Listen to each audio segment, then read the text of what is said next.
தேர்தல் வாக்குறுதிகள் இன்னும் நிறைவேற்றணும்னு சொல்லியிருக்காரு சண்முகம், சிபிஎம் சண்முகம் சொல்லியிருக்காரு. அதை பற்றி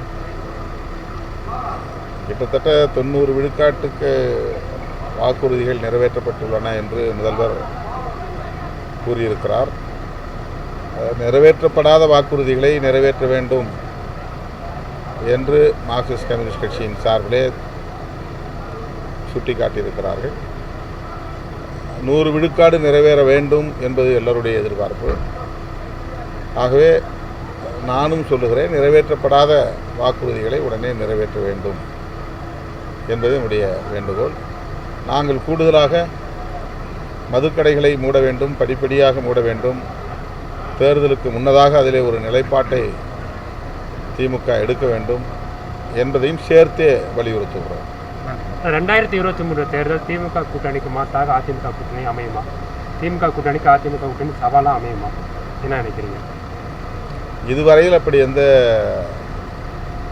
சவாலும் உருவாவதற்கான சூழல் கனியவில்லை. திமுக கூட்டணி கட்டுக்கோப்பாகவும் இருக்கிறது, வலுவாகவும் இருக்கிறது.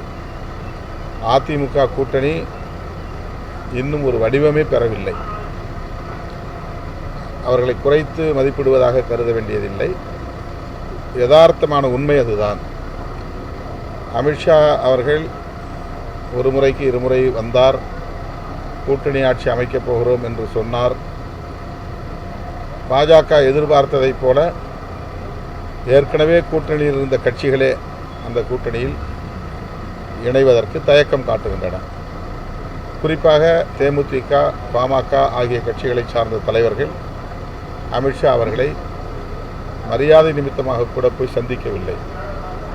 ஆகவே அதிமுக, பாஜக ஆகிய 2 கட்சிகளை தவிர வேறு என்னென்ன கட்சிகள் அந்த கூட்டணியில் இருக்கின்றன என்பதே இன்னும் நம்மால் ஒரு முடிவுக்கு வர முடியவில்லை.